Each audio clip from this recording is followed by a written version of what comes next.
Yan po ang ano namin. Papak na po kami.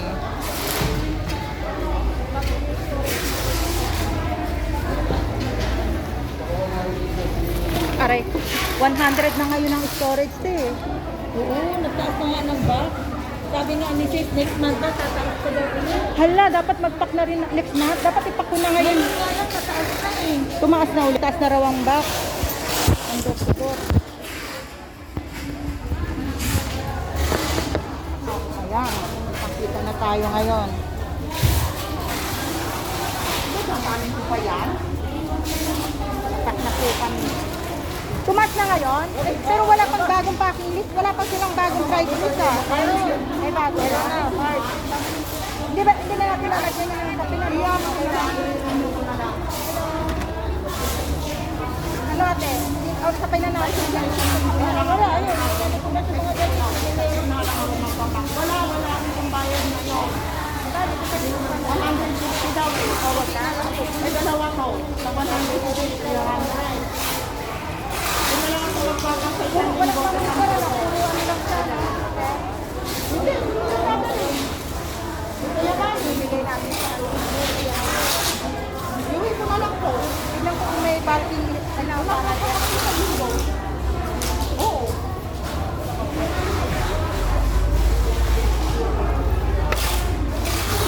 Ano kuya? Kaya nga din na lang po kasi sa linggo.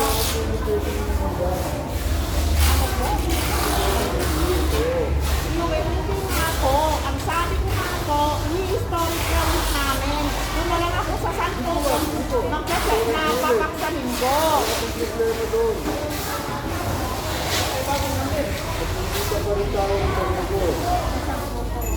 Kaya nga, wala namang problema eh.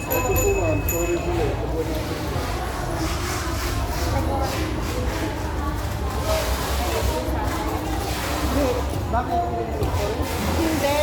Doon ko na lang ipapak sa isang linggo. Kasi wala nang time. Kasi ipupull out daw niya eh. Laki na, para sa bata.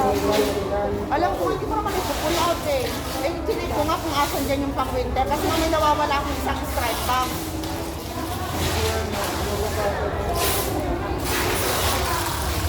Kuya, tingnan mo sa record ko kung ilang taon na ba ako sa Gen X. Wala mo naman na kayo. Kaya nga, hindi mo ako pinakailangan ka sa amin.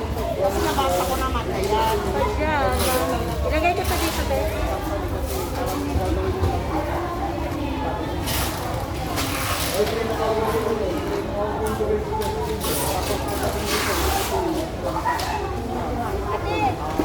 Wala na akong storage. Magpapak kami sana. Dahil kaya ako natin yung lima.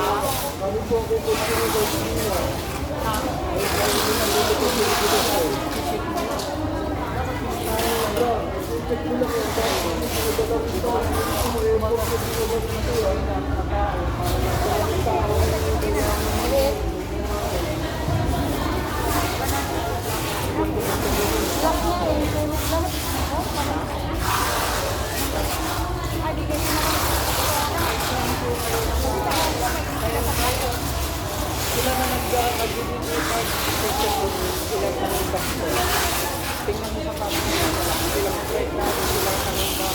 Sa amin, kahit anong box, kahit anong dito. Pag walang pag-winter, pagka ano na lang yan, ano ko kung Laguna o sa Pasok. Kasi po na nga to. Kaya na po, nag-impake kami ngayon. Ayan.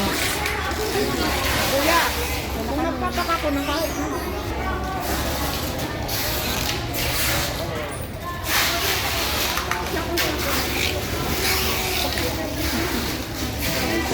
Screenshot.